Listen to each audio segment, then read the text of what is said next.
Hey everyone, it's Norm from Tested. I'm here at Samsung's Galaxy Unpacked event, along with hundreds of other people checking out the new Galaxy S20, as well as, yes, they have another foldable phone. This is the Galaxy Z Flip. Z Flip. Question number one, can you pop it open? Yes, you can, with one hand as well. Not bad. It is a really interesting form factor, unlike Galaxy Fold last year, which of course had many problems, which we won't talk about today. This, like Motorola's new Razr phone, is a very tall screen.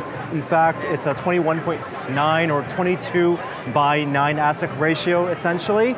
Resolution is about 2636 by 1080, if memory serves me correct. So you're getting about 700 more pixels long-wise than you would by a 1920 by 1080 pixel wide phone. Definitely longer than your 16 by 9 if you're watching 16 by 9 video content, which you can, of course, do here in portrait mode or landscape mode. In landscape mode, if you're watching a video, you will not see their new camera hole, pinhole, the hole punch, whatever you want to call it. That's going to be on a lot of phones this year. I'm still not sure if I like that over a notch. Definitely like it over having a pinhole that's off-center. This one is centered, but I'm also a fan of phones that have the cameras hidden in a compartment in which it pops up. That way you actually do get a full screen. I've used it for a few minutes here in both the hinged mode as well as the full mode. Hinged mode, I'm not super sold on it, and mostly because there's not a lot of software that takes advantage of it. Samsung does have their standard multitasking, so you can run applications in Windows, or you can have them split screens. So an application like video or camera can take the top part of your screen, and it's like a web browser, notes, calendar can take the bottom portion of the screen, which you can use as a keyboard or almost like a trackpad. That's kind of neat. I don't see myself holding and using the phone or browsing the web with it hinged that often, but I do like it this way. I really like tall designs. I do think single column browsing on social media, browsing web pages, looks really nice when you have that vertical space, as opposed to having like a phone that's more boxy or rectangular. I like the tall screen, is what I'm saying.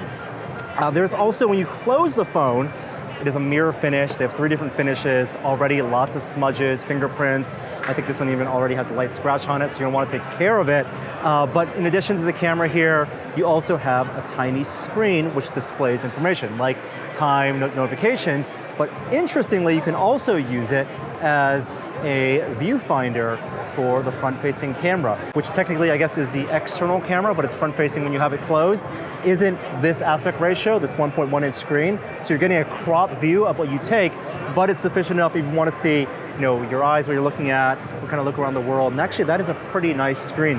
The refresh rate's pretty good amount of color, better than I would have thought for something that's on the outside of the phone.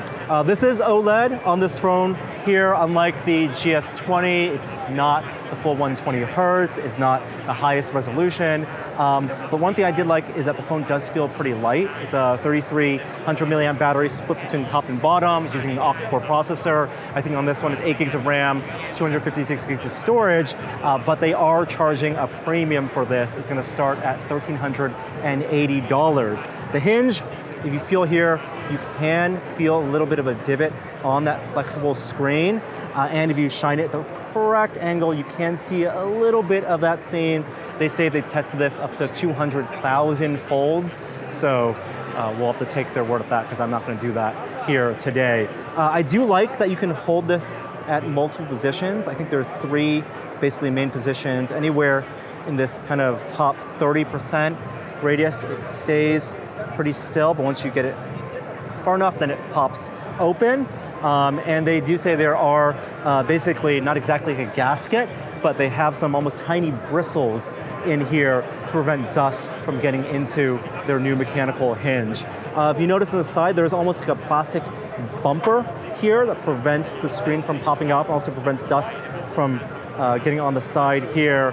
But I think the benefits of having a foldable screen isn't necessarily using it as a multi-screen display. I think Google is going to need to have its developers really support that. Right now you have YouTube, you have Duo for split screen stuff, but really it's about the compactness of the form factor, and this being relatively light, relatively compact, something can slip into a short pocket or your backpack or your purse or back pocket, and then flipping it out to get a really tall screen is what they're going for. Again, it's on sale at the end of this week, February 14th, for $1,380, and that's the Galaxy Z Flip.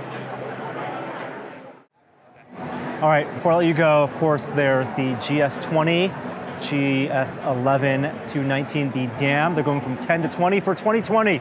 Of course, 3 models here, Galaxy S20, Galaxy S20 Plus, and the Galaxy S20 Ultra, which is what I have here. So much stuff on this phone, 6.9-inch screen. It's quite massive. Of course, has that center hole punch camera. New things here, I think 3 big new technologies. One, 120 hertz screen, no dynamic refresh rate this time. You're gonna get 120 hertz or 60 hertz, and if you wanna max out the resolution, you actually are limited to 60 hertz.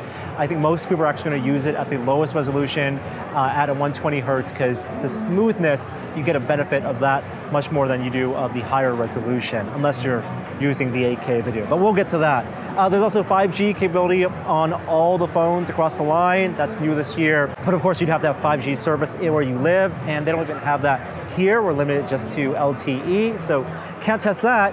And of course, you're buying new phones also for the camera system, and the Ultra has the most interesting camera system, because not only is there an ultra-wide camera, your standard camera, but also there is now a periscope camera with what they're calling the Space Zoom 100x. 10x optical times 10x digital equals 100x zoom. It's kind of ridiculous. I don't see anyone ever using it for filming video. We tried zooming all the way to 100x. It looks quite processed. You get almost the same type of edge enhancements that you get with like a posterized filter if you're using Photoshop. And it's mostly if you want to see a detail, not if you really want to capture the detail with the camera. They're using, of course, AI to do things like image processing at 1/10 of a second. You can hold the phone, shoot a 10-second video, and then they'll give you like 14 different options for framing, for boomerangs, for videos, and it does shoot very high resolution video up to 8K, which you're going to display where? I guess on YouTube with some YouTube compression, or if you have a Samsung QLED TV, you can also beam it to that or watch it on the phone here. Honestly, the light here isn't great, so the 8K video that we shot here didn't look that good, but 8K videos, you can also take photos, capture stills, and get a 33 megapixel equivalent photo from an 8K video, which is kind of nice. In the presentation, they were talking about a lot of content creators, a lot of people using this phone instead of big camera rigs, but you know, most of the people here I see, they're on DSLRs, they're on mirrorless cameras. A lot of people, yes, also shooting with their phones as well, but it's going to be mostly a complement to the dedicated cameras. I still don't think this is going to be replacing our dedicated cameras anytime soon. It is going on sale March 6th, starts at $1,000 for the GS20, all the way to the GS20 Ultra. The base model for that will be $1,400. It's quite a big phone, and it's their Galaxy flagship for 2020. Now we wait for the Note. 1, 2, 3, 4, 5, 6, 7, 8, 9, 10, 11, 12. See you in 5 years.